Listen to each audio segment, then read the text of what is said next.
नमस्कार, स्वागत है आपका न्यूज 7 भारत में। धनतेरस एक बौद्ध पर्व है।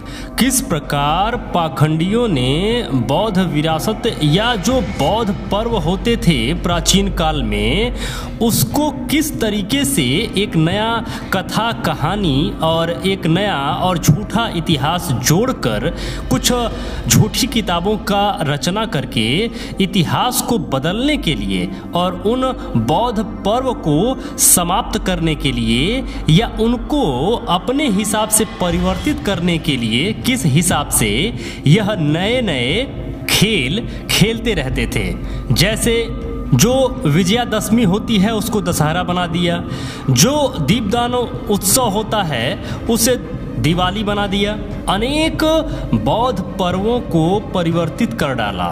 तो इस न्यूज़ रिपोर्ट में आप धनतेरस के बारे में जान पाएंगे और समझ पाएंगे। वीडियो अंत तक जरूर देखिएगा।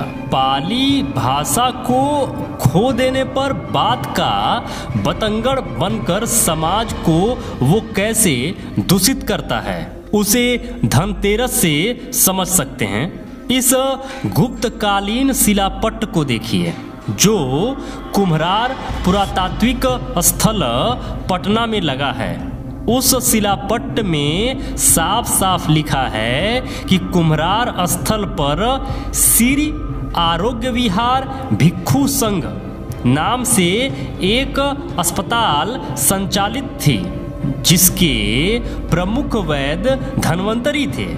यह गुप्त काल का वाकया है। गुप्त काल में गुप्त राजाओं के द्वारा बनवाया गया कुम्हरार में एक अस्पताल था जिसका नाम था श्री आरोग्य विहार भिक्षु संघ, जिसके संचालक उसके प्रमुख वैद्य का नाम था धन्वंतरी।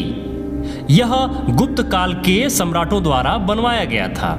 वैद्य धन्वंतरी का जन्म कार्तिक कृष्ण पक्ष त्रयोदशी को हुआ था, जिस वजह से उनकी जयंती कार्तिक कृष्ण पक्ष त्रयोदशी को मनाने की परंपरा चलती आ रही थी उस समय से। त्रयोदशी संस्कृत का शब्द है जिसे पाली में तेरस और हिंदी में 13 कहा जाता है। संस्कृत में कहा जाता है त्रयोदशी, पाली में कहा जाता है तेरस और हिंदी में कहा जाता है 13। यानी पाली भाषा की सभ्यता में वैद्य धन्वंतरी की जयंती उत्सव कार्तिक पक्ष 13 को मनाने की परंपरा थी, जिस उत्सव को धनतेरस कहा जाता था। परंतु आज यह धनतेरस की परंपरा कार्तिक त्रयोदशी के दिन समाज को दूषित करते हुए बृहद आडंबर कर्मकांड का पहाड़ बना दिया गया है। भाषा की भूल से बात का बतंगड़ कैसे बनता है उसे देख सकते हैं। चलिए आप यह समझिए कि इस वक्त धनतेरस क्यों मनाया जाता है, जब पाखंडियों ने इसे कौन सा नया रूप दिया है। अब इनके अनुसार भगवान धन्वंतरी को विष्णु भगवान का अंश अवतार माना जाता है। इस कारण धनतेरस का पर्व मनाया जाता है। किस प्रकार बौद्ध भिक्षु धन्वंतरी को यहाँ पर विष्णु का अवतार घोषित कर दिया गया, वैसे ही जैसे गौतम बुद्ध को विष्णु का अवतार घोषित कर दिया गया था, उसी प्रकार आरोग्य विहार के प्रमुख धन्वंतरी को यहाँ पर विष्णु का अंश पाखंडियों ने घोषित कर दिया। आगे यह क्या लिखते हैं, इस कारण धनतेरस का पर्व मनाया जाता है। भगवान धन्वंतरी के अमृत कलश लेकर प्रकट होने के कारण लोग इस दिन बर्तन खरीदते हैं और घर में पूजा करते हैं।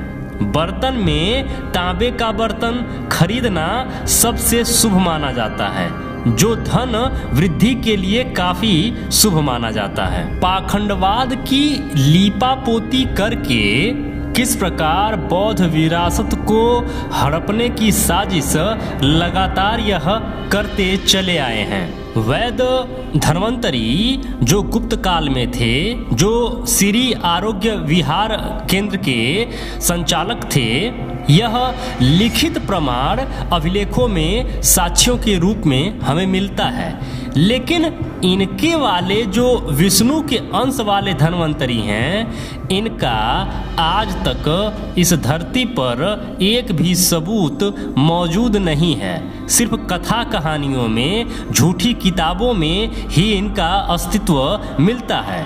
अब एक और वाकया ये कहते हैं, उसे मैं पढ़कर सुना रहा हूँ।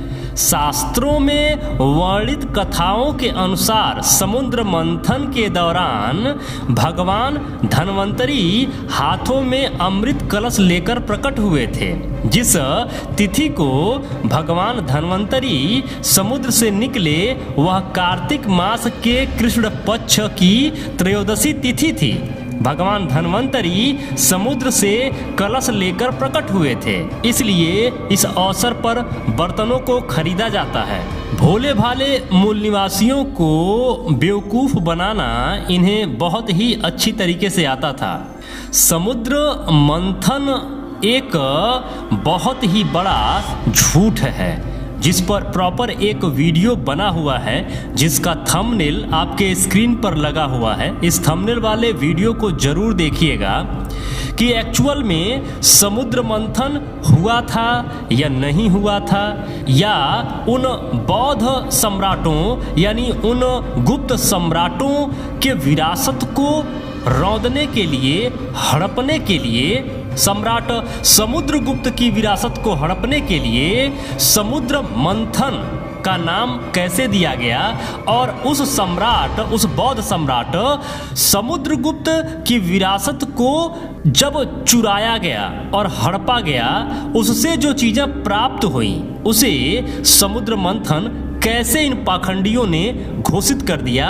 पूरा डिटेल देखने के लिए जो थंबनेल आपके स्क्रीन पर लगा हुआ है, इसको, यह वीडियो देखने के बाद आप इस वीडियो को जरूर देखिएगा कि समुद्र मंथन का एक्चुअल में सच क्या है। उम्मीद करता हूं कि आज आप समझ पाए होंगे कि एक्चुअल में धनतेरस बौद्धों का पर्व है, इसके साथ किस तरीके से छेड़छाड़ किया गया है और छेड़छाड़ करके इसे किस प्रकार से दूषित करके एक नई परंपरा में शामिल कर लिया गया, और उस बौद्ध परंपरा को, उस महान बौद्ध भिक्षु को किस तरीके से भुला दिया गया।